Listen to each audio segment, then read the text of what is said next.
I'm Caroline Magnone, and I'm here to enter the Philadelphia Cream Cheese Challenge. Hi, Paula Dean. I'm from Weirton, West Virginia, and I'm going to show you a unique recipe that I'm entering as an appetizer. Try to pre-do everything just to show you real quick how we're going to make this. Is the finished product right here? Is the can you show that? Is the finished product the spaghetti pizza? Okay, as you can see what I'm doing in my little electric skillet, which my friend Robin got me hooked on. Okay, I'm sauteing the sausage. Okay, you want to get that sauteed a little bit first.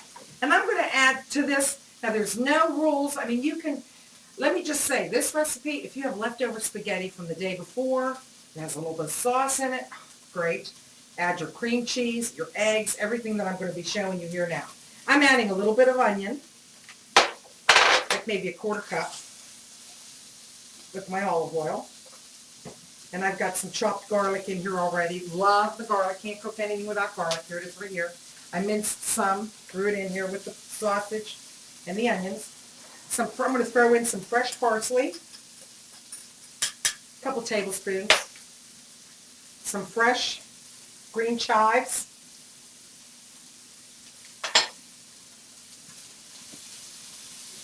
now look, this is sauteing really nice here. Get that all mixed this in the pan. So it will finish cooking. So I'm going to just shut this off here. And we're going to go to the next part. Let that 12 by 12 baking pan. Okay?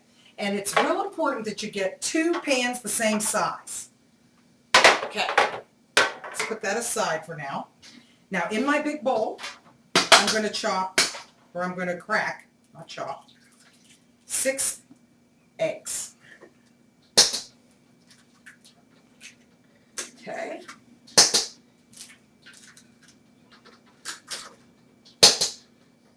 Okay, after you put your 6 eggs in the bowl, let's whisk them up here. And of course, one of our main ingredients for this beautiful spaghetti pizza is the Philadelphia cream cheese, which is fabulous. Now what I did was, I put, this is a 16-ounce container, and for this recipe here, I used about 12 ounces of cream cheese. Now, what I did was softened it a little bit in the microwave. Oh, I hear my baby. Thought I lost my dog. Okay, so we're going to soften that up a little. We're going to mix that in here with the eggs.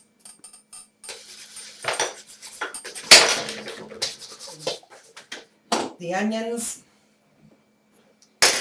And the fresh green. We're going to put this in here. Mix this all in together with the Philadelphia cream cheese. Now again, there's no, if you have this recipe, I mean if you have broccoli or wrap or fresh greens, chopped green beans, I mean anything can go with this to make this pizza. I did, this is, for this recipe, about a pound and a quarter of spaghetti. Okay, we're going to drop that in here. And of course, salt and pepper to taste. I prefer any kind of salt and pepper that have garlic in it. I mean, everything's got to have garlic. You know, and I've had people tell me, I don't know why they say they don't like garlic. I mean, you got to like garlic. All right, this is a Parmesan cheese. And we're going to put about 3/4, almost three quarters of a cup. And the rest of the chives. Let's throw that all in there. Okay, there's our concoction. We're going to mix this all up and make sure all of this gets embedded in the pasta. You want to mix this. Let's see how important it is to have a nice big bowl. You don't want to wrestle around with this in a small bowl. You know, make sure the meat, everything is evenly coated. Okay, after you have it all nicely mixed, okay, all your cream cheese, your egg, your meats, you want to get your 2 pans that you're going to use. Again, they have to be, you want them the same size, and I'm going to show you why in a minute. Okay, and what we're going to do is we're going to put this all nicely in here and spread it around. You want to make sure you get all the nice juices. Now, see how it sits here? What you want to do is spread it nicely, evenly. Now this is probably a little thick maybe, but this will be fine. This will cook up nice. And you want to kind of make it like as even as you can. You don't want this big hump in the middle, and then when you cook it, you don't have anything on the ends. So you want to get it nice. Cream, I mean, this is so different. Look at this. I mean, who's going to do this? This is like, I'm telling you, Paula Deen, you'll love this. I want to enter another one. Wait till you see my challenge that I'm using with sweet potatoes. Nothing that anybody else is doing. Trust me.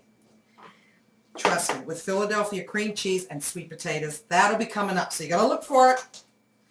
Okay. Voila. How does that look? Look at that. Beautiful. If I got anything, I was looking for something green just to sprinkle on top. I don't have anything. Okay. I got a little more cheese. Let me just throw this right on the top here.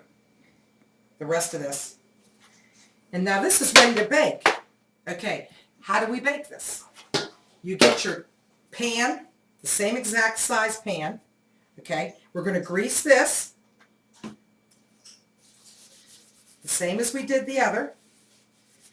And we're going to put it in about a 400-degree oven. And you're going to cover it like this. And that's it. You put it in the oven. You'll see, when you see the sides will bubble, you'll get your spatula and you want to go all the way around it so that it's not stuck. And you'll know when it's time to flip it. And you flip it and then it cooks in the other pan, and that's why you need the two pans the same size. Okay, let me just show you a little bit here about the finished product. And look how, it just looks so beautiful. I love these pizza boards. I'm telling you, this is another thing. Everyone should own pizza boards. They're so nice in parchment paper. You just cook on them, you put them on. When you're entertaining, you can put something nice next to it. But I wanted to kind of show you, and I really didn't, last minute I thought of this, and all I had was some olives and some cheese cubes. But just to give you an idea, you can do sun-dried tomatoes, mushrooms. I mean, you can fill your toothpick up with so many different, like a marinated Kalamata olives, sun-dried tomato, mushroom, on there. It doesn't have to, I mean, I'm showing it with the cheese and the green olives, but look at the consistency of this. See how it's like, I mean, it's like a pizza. I mean, you can eat it like this, or another way, if you have a marinara sauce, and you want to put it, this is why I said, it can be so many different things. You can put it on your plate. I didn't put a little scooper here. And you can just drizzle some sauce over top. And this can be another way it can be eaten with your cheese or your melted cheese. It's great room temperature. My name's Caroline Magnone, and I'm from Weirton, West Virginia. And I'm married, and I have 3 sons, and I have a dog. And I'm going to introduce you to my dog because a house isn't a home without your animals. And I love my dog. And my dog, Mo. Mo, look at the camera. Look at the camera. Look at the camera. Oh, what a good boy. And he loves it. Here you go. Dean, these are my 3 boys. You met my dog, Mo. These are my 3 sons. And they all love to eat. Down in my husband's basement. This is where he does the superset. And as you can see, he did probably, close to 1,000 pounds. He's got a bunch of enthusiastic guys that like to do it with him. And it's so good. And this is, it's curing right now. The spaghetti pizza that I made with the Philadelphia cream cheese is actually this in sausage form. And that's what we made. But it's great if you want to saute this after it cures, like a salami or a prosciutto. And it's also wonderful with the capricoles. These are the homemade.